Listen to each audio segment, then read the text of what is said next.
is up, fellow weeaboos? Welcome to a brand new show. HyperOtaku presents Anime Club. Basically, we're people who like anime, and we're going to talk about whatever anime we feel like talking about. In case you've forgotten, I'm Emma Fife, and joining me on the panel today, we have Matt Acevedo. Hey, what's up, everybody? And Michelle Chubby Bunny.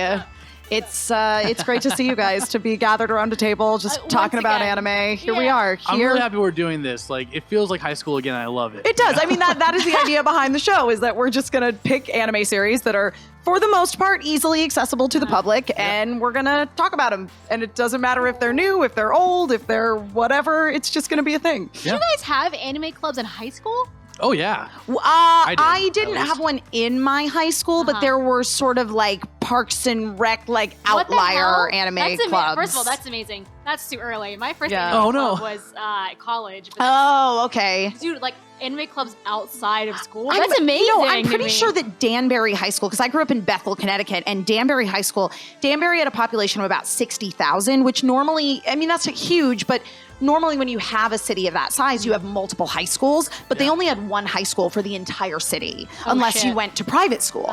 So their high school course book was like a freaking college course catalog. Yeah. It was really amazing. So I'm pretty sure that they definitely had an anime club. And don't get me wrong, back then, anime club in high school, I got like made fun of a lot, which is like, Wait, why? so you were the nerd of anime club? Yeah, I was that guy. That's super messed up, You dude. got made fun of in anime club, no, or you got not- made up because you were in anime because I was club? in anime Got it, club. got it. Oh, so in Sorry. your high school. Yes, yeah, exactly. In the division of nerds, were you the nerdiest? Right. When you were at anime club, did you feel like a whole person again? Yeah, it was fun. We just like watch anime. At Yeah. the time, we were watching like Fruits Basket and stuff like that. So it was a good time. Yeah. It was great. I loved anime club. Yeah, it was a good time. So was welcome, very cute. everyone. Welcome. Hi. Here we are. This is our anime club, and you're invited to join our club. Membership is free, maybe. I mean, Yes. yeah, you can watch stuff on YouTube for free, so it's It's free true. enough. That It is is free. for Yeah. sure. Wink. So we had some requests come our way on Twitter due to the recent passing of Isao Takahata, one of the founders of Studio Ghibli, to do a review of Grave of the Fireflies, which is certainly his most popular work. Yeah. So that is what we are going to do on the show today. But before we get into that, I'm going to cover a couple of news items here at the top of the show. Please don't turn us off. So the spring 2018 anime season is underway, and there are lots of great new or returning series, including Shokugeki no Soma, Third Plate so Part good. 2, My Hero Academia Season 3, So good. and Season 3 of Cute High Earth Defense Club Love, known as Cute High Earth Defense Club Yay. Love Yeah. Happy Kiss, featuring an all-new team of adorable magical boys. That was so many words. Michelle, what spring anime have you checked out so far? Besides everything you mentioned, which is all very, very, very good, I am in love with some horse anime girls. Why is this happening? What is this? What is the reality that we've landed ourselves in? Uma Musume, Pretty Derby is the full title. Oh, Nice. I can't even. I'm like, I I'm have start not crying. watched this. I haven't so seen it yet please either. I'm Oh, excited, God, though. guys, get ready for some lore. So this anime is based off a dating sim game where you play like an Otome game? Gotcha. Yeah, Okay. but you're a pretty girl horse woman who is entering high school with other pretty girl horse girls. Of course. Oh, who- are there horse boys? Nope, there's no horse boys. Oh, It's okay. like that pigeon game. Yeah, similar. Well, No, but there's only girls. Like the pigeons are supposed to be boy Oh, that's right, yeah. pigeons and huntable boyfriend. So the original game is made by Psy Games, and it is not even out yet, but the anime sure is. There's 3 episodes out as of the time of recording today. The way the girls look they look like normal, cute anime high school girls, but they have horse ears, they have horse tails, and they also have horse names that are real horses from history. Oh, In okay. our 3D real life, like this, like so. Oh, dang! It's- What are some of the names? So stupid. The main character's name is Special Week. Special Is week. that like a racehorse? It's a racehorse. It's Yeah. a real racehorse. Is Seabiscuit a real racehorse or is that a made up That is racehorse? That's a real racehorse. one. Racehorse, yeah. I don't know that BoJack Horseman is a real horse. That's I still don't up in think the air BoJack for Horseman's me. a We're crossing real streams a little bit. So, I mean, what do you guys think is going to happen when a cute, rambunctious horse girl enters a high school? What do you think she's going to study here? Give me your Agriculture. I would Maybe. guess that like maybe also like Animal like husbandry. track, maybe Oh, track. track. Yeah, some sort of athletic pursuit. Yeah. That would be correct. Yes. In the anime, all of these girls want to race. Oh. They are released. You know how real horses are like in Sure. what are they called? Barracks? No, stacks or like the metal Stalls. gates. Stalls, yeah. They're released like that. Keep in mind, they don't look like a centaur. They look like girls, and With they're just horse. running very fast. Oh my goodness. They can run like the speed of a car. They show her running at the speed of a car in the And we're first sure episode. that they didn't get possessed by demons. I think they are A la inferring that the spirit Devil May of Cry, the baby. horses entered the pregnant belly of a woman. There's a lot of weird shit in the first episode. So it's a normal human woman who gives birth to a horse person. No, it's horsewomen. Oh, okay. Who give birth, but they To don't show more the horse. There are no horse babies. dads. Okay. But at the end of the So I series, you have to count how many times you said horse in an episode. It's like- Yes. Let's get the counter up. So anyway, it's very cute.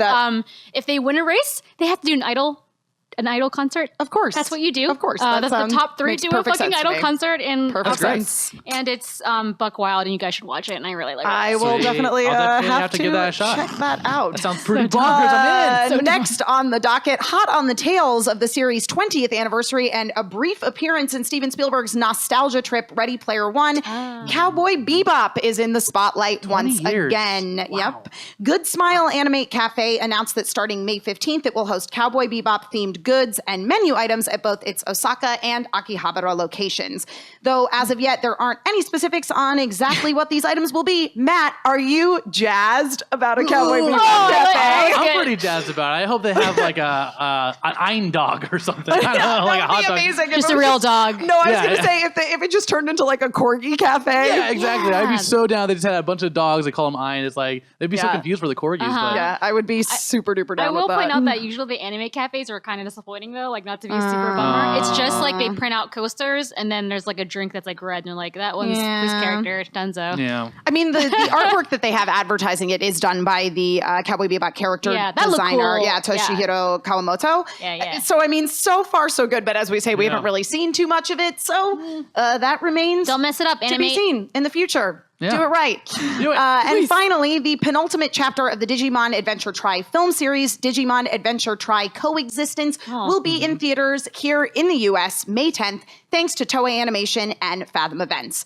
The US theatrical release will feature the all-new English dub, which includes many of the original voice cast, notably Joshua Seth as Ty, Mona Marshall as Izzy, and Felice Sampler as Mimi, as well as some new additions. Shout out to our very own Hyperforce Black Ranger, Christina V, as Mako.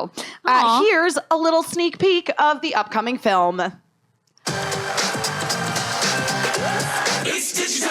We don't belong here. There's always hope when you work together with your Digimon.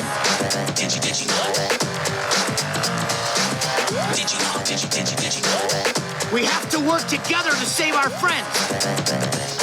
Digimon, digital monsters, Digimon. We are the Digi-Destined. Digimon, digital monsters, Digimon. Digimon are back again. And be sure that you guys stick around until the end of this episode because big thank you to our friends at Toei Animation. We are going to be giving away several sets of tickets to the film, which is almost certainly coming to a theater near you. You can go to Yay. fathomevents.com and search Digimon to find your closest location. Yeah, and we'll be also be doing that giveaway too on our hyper_RPG socials. Where if you want to retweet this video, if you want to retweet this with your favorite Digimon, you'll be entered into the contest. So make sure to do that for a chance to win some free tickets to see the new Digimon Tri movie. Yeah. All right. Well, from hope and joy and a great future with partners Whoa. with your little Digi companions, And we'll friendship. Oh boy. transition into the entire world turning its back on a brother and sister, which is the basic premise of Isao Takahata's 1988 masterpiece, Grave of the Fireflies. So I had not watched this movie. I saw this movie when I was pretty young. It's one of the only Ghibli films that isn't licensed and distributed by Disney. Correct. Because they were under different ownership at the time that it was distributed. So Disney doesn't have the license to it. Yeah. So I saw it when I was pretty young, but I more vividly remember watching it when I first moved to LA back in 2010, I had just gotten a Netflix subscription. And the first thing I did was rent all the DVDs of the Studio Ghibli library. Oh, well, that's good. You Yeah. know? awesome. Yeah. You jump from Totoro to this. Well, I Yeah, mean, exactly. this and that's interesting because this and Totoro were released together. Yeah. Yeah. And Crazy. marketed to children. Wait. Do you mean do you mean like it played They were together? released as a double feature. No way. Yes. no. Yep. Unless my Mistakes sources have of been information made. are wrong. Oh no. But that was part of the reason that this movie didn't actually do so well. Like it's very, very loved by critics because it's Yeah. a fantastic film. Yeah. But because it was being released with Totoro, they came out the same year at the same time. People went and Totoro's this really, I mean, you know, there's some sad parts of Totoro, but for the most part, it's a cute, uplifting film about weird forest spirits. And Yep. then this is based on a freaking true story. Yeah. So I guess real quick, this movie is about during World War II. There was there's a lot of firebombing happening in Japan from the U.S. And this particular story takes place in Kobe. There's a firebombing, and 2 children lose their mother to the bombing. They lose their father because he was in the Imperial Army, and they try to survive. Ultimately, they show you the beginning scene. They're not going to make it, and you get to Literally in the opening scene. opening yeah. scene, You they see show. Seiki, he's like, this is how I die. Yeah. And it's Yep. like, oh, crap. And then you gotta hold your breath for the next 2 hours because it's an emotional roller coaster. It really, really is, and yeah. not just that. There's so many great like messages and things that kind of relate to everyone's personal life that I thought were interesting. And I haven't seen this since I was a little too. And watching it older, you kind of see that it kind of. To me, as a child, it makes it clear what it means to lose something. Yeah. And that could be related to everything. Sure, this whole film was about war and losing people in a time of war, but that sign of loss, that huge sign of losing something big, like family and home and stuff, it's translated. I think it's for children, it's like they can kind of relate to that and understand on a more personal level, like, oh, this is a thing that happens. Yeah, absolutely. I mean, one of the things that I thought was interesting as I was kind of doing a little bit of additional research on this is so there's the 2 main characters, Seita and his little sister Setsuko, and Ayano Shiraishi, who did the voice of Setsuko, was 6 years old. Wow. She was an actual 6-year-old child because I was listening to it and I was like, that sounds like it's a real kid to me. It sounds like it is not an adult faking being a kid. And one of the things that Isao Takahata said about making this film was that suddenly bringing to life this character who had been, because it's based on a book, which is based on a person's real life. Right, Yes. Nosaka Akiyuki.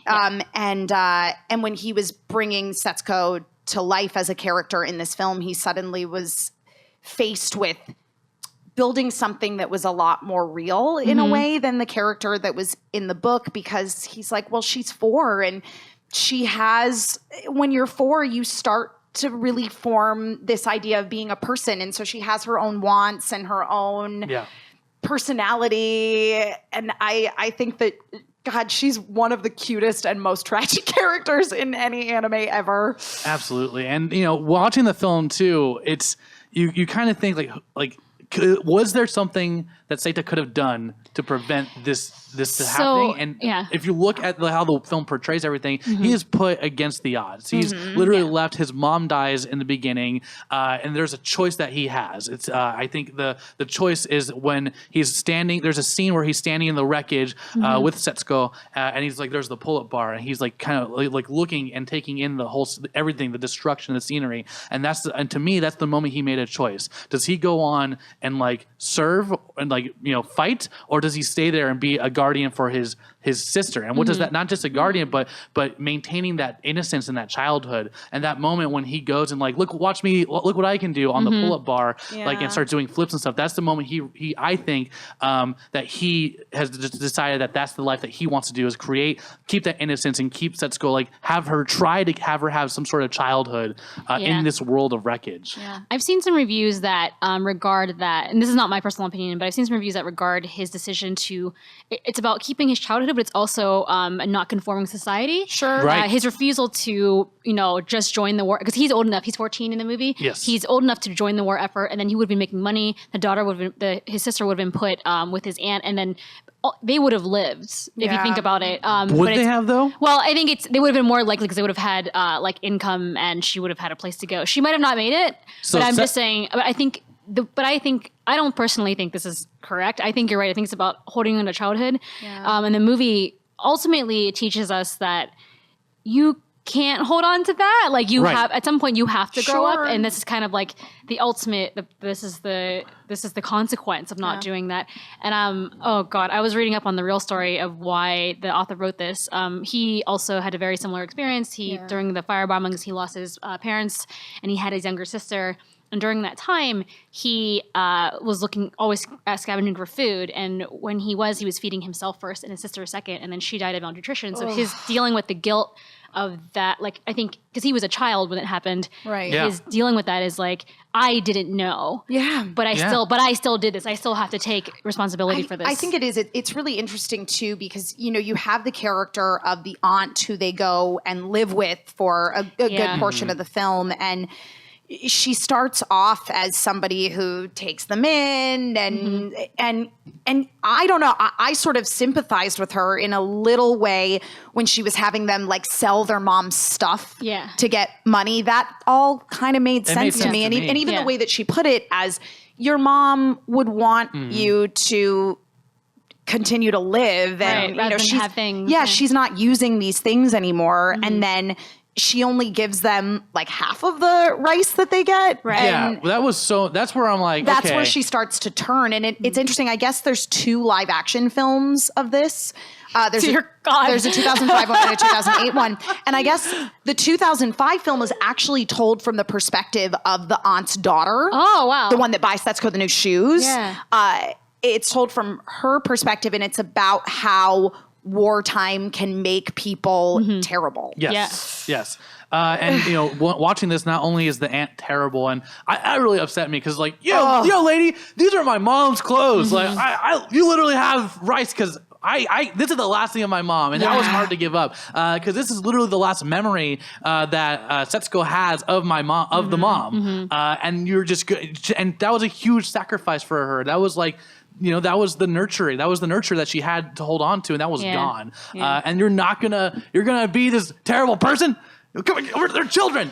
No one, and in wartime, no one wanted to help them because, it makes sense because you have to fend for yourself. But literally, no one wants to help them, even when they go see the doctor for help. That was the thing is, so, throughout the film, you start to see that Setsuko is getting a rash and she just gets skinnier and skinnier. And the way they draw her exposed ribcage is just, it hurts your heart. And for the longest time, because again, it's going back to that idea that you brought up, Michelle, of the not conforming to society, which is definitely a little part of it, but I think it really is anytime they turn to society, society wants them to grow up and participate in the war effort, et cetera, et cetera.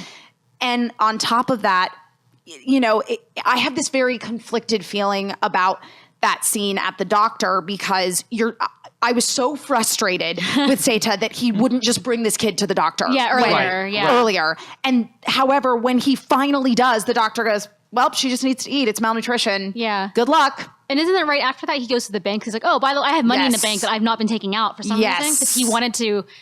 And that's the thing. That was the big point I think that someone was making about not conforming. He could have just taken it out and used the money to buy the food, but he wanted to do it himself for whatever reason. I think part of that. He's a child, though. I think part of that is society telling him to man up, and is everyone being like, you need to fend for yourself. Sure. So there's like, as a child, that's a lot of pressure, and I think that's like why he didn't go to the bank. From my perspective, this movie is a little bit about toxic masculinity. Yes. Yes, I could totally see it's that. It's about the stubbornness. Yes, it's about the way that society has taught Seita he is supposed to be, that he is supposed to be able to figure things out and man up and deal with it instead of asking for help. And and it just breaks your heart too. The scenes where you start to, obviously, there's the scene where he steals the sugar stock from the farm. Right. But the really heartbreaking scene for me is when he's stealing stuff from people's houses during the air raids. Yeah. It just, the level of desperation that this kid is driven to is... when he could have just used some money to buy. But the thing is, I think they do mention it, like, there's nothing to buy. There's nothing to buy. Even with No, money, that is the thing, right. is he brings up the idea of, I can give you money for this thing, and the farmer's like, I don't need doesn't it. mean anything right Money now. doesn't mean anything. No. I think there is a point where the officer, he gets caught by a policeman. Yes. Right. And he actually, well, you could take it as either way. He lets him go, but if he would have jailed him, he might have lived. You know what I mean? Yeah, like I he would know. have been fed. That scene with the police officer kind of threw me off a little bit Yeah. because the police officer seemed on his side. Yeah, yet- I think he was in a way. That scene to me was like the only one that's a little bit abrupt, and it's like what happened in this police station? Like, why did he want to help? Like, 'cause he definitely let him go, and he put the charges on the farmer for assaulting him, Seta. But you know, I don't know like what exactly went down. Like, why was he nice? Did he want? Why didn't he help him? Like, that was. I think it was kind of an example of like, I mean, even when someone thinks they're helping, like all these adults Yes. think they're helping. Yes, agreed. I totally agree. He's like, I'm going to let you go, but Yeah. not address why you needed to steal, Sure. why you're by yourself, and where your parents are. I'm not going to address any of that, but I'm going Yeah. to try to help you in that way because it's more convenient for me to let you go. Yeah, for sure. But I got the sense from that scene that again it was an adult who legitimately did think he was helping. He Yeah. thought that He he did. was Yeah. doing the right thing by letting this kid go because this farmer just beat the shit out of him. Yeah. I mean, so did the aunt maybe in Yeah. her own way. Like, yeah, she's like stole their rice, but also like she had, as she says in the movie, I have my own family to feed. I don't want, of course, she doesn't want them to die. Right. And they're more important to her because They're her hers. family. Yeah. And these two kids are just burdens on her. So, I mean, I'm not fucking justifying being No, mean to of course kids, not. But I think like her telling them, you know what, you should go join the war effort. She's basically kicking them out of the house, kind Yeah. of like she thought, okay, if he does this though, like they'll be good. He just has to do what I'm saying. So I'm going to give him some hard love and like make him go. And, Yeah. you know, he's like, cool, bye. And I think Seta gets pushed so far, not just by like all of this stuff, but just the things going on around him. Like him hearing the conversations of people being like, "Oh, my dad's home. Everything's normal. Oh, God. I'm so happy." Literally, like there's constant reminders of like the life that he could have had, but it's gone now, and it's like just puts so much weight on him to try to like give Setsuko something like that. But how does he do it? He's just a freaking kid. And the way that they frame that final scene where it's all the girls so the war is over. Yes. And it's because one of the things that drives him to take all the money out of his bank account is that, you know, he goes with the intention to do it and then finds out, Japan surrendered unconditionally. The great empire is over. But that scene where you have these three young women who finally get to return to their home. They've been in like air raid shelters and trying to survive, and they finally get to come home, and they're so excited, and they play that beautiful aria on the old phonograph. Lord, I'm like crying just thinking about it. Lord, this movie. Yeah. This movie is, as I mentioned, an emotional roller coaster. However, I think it is an important movie for historical reasons. The animation is beautiful. I mean, it is regarded as one of his greatest works. For a reason. And another thing that's interesting to note about the animation that I was reading is the absence of the color black. They drew all of the lines in dark brown and only used black when they absolutely had to because they wanted to give it this softness. Yeah. Because it's such a heavy subject matter. Yeah. I think to animate it as opposed to, I mean, the live actions do exist of this, but I think to animate it is kind of to emphasize the thing that needs emphasizing. Sure. It's the story itself is horrific. So I think they show what they have to show, but they really try to be like humanize the children, their Right. situation. It's very like Schindler's List in that Yeah. regard. It is. Yeah. Because Schindler's List, it was the same thing where they did the whole film in black and white to emphasize the story about these people, and they only had the pops of red, like the little girl in the red coat, because it's like, how could you not notice this girl? This is a person. And you know, and something that kind of like with the animation stuff that I want to point out the significance of the Firefly, because like it did kind of go. I think Setsuko and Seika have like their journey where like I think that he is trying to keep that innocence and trying to give her that childhood, and the Firefly kind of represents that. Yeah, exactly. It represents that. And the moment that Firefly dies in the tent after they have like this really beautiful scene, they see the parade and the carnival and stuff. The moment that Firefly dies, that's the moment that Setsuko like comes out and is like, I know mom's dead. I know this is happening. That's the first time that Seika releases any like crying or he like gets real. And I think that's such a huge moment, and that to me signifies like the loss of innocence. Yeah. Childhood's over. This is gonna suck real bad. Yeah. Sure, and it sure does for these kitty kids. And go ahead. Yeah, and like I really relate to this movie. I felt like Setsuko, and like Seika reminded me of my sister. Like when when my parents were going through the divorce, that was like a big deal for me. It was like but I didn't know what was going on, right? And I was very young. I was in 3rd grade, and she was the older one. So she was always like telling me things, like trying to keep me like not. Like, preventing me from knowing exactly what happened with my parents, and keeping like this bright light shining, and even like through school and stuff. When I was like feeling down and like didn't have like that support and stuff, she was the one who like acknowledged like, it's okay to like these things. It's okay to, like enjoy your innocence. Yeah. No one can take that away from you. And so I relate to that. That way. Yeah. I think that really is the strength of this film, as you brought up, Michelle, this idea that it is humanizing these people and the awfulness that went through them, and even having characters like the aunt just deteriorate and become so awful. Like that's part of it too, is as you say, it's like, even though she's so terrible, and yes, we look at her and go, how could you not help? On a level, you do understand why she doesn't. Yes. And like, it's as a full-grown adult. Yeah, and of course, it's the same thing with Seita, where he's keeping stuff from Setsuko, and you're so frustrated. Like, why won't you just tell her?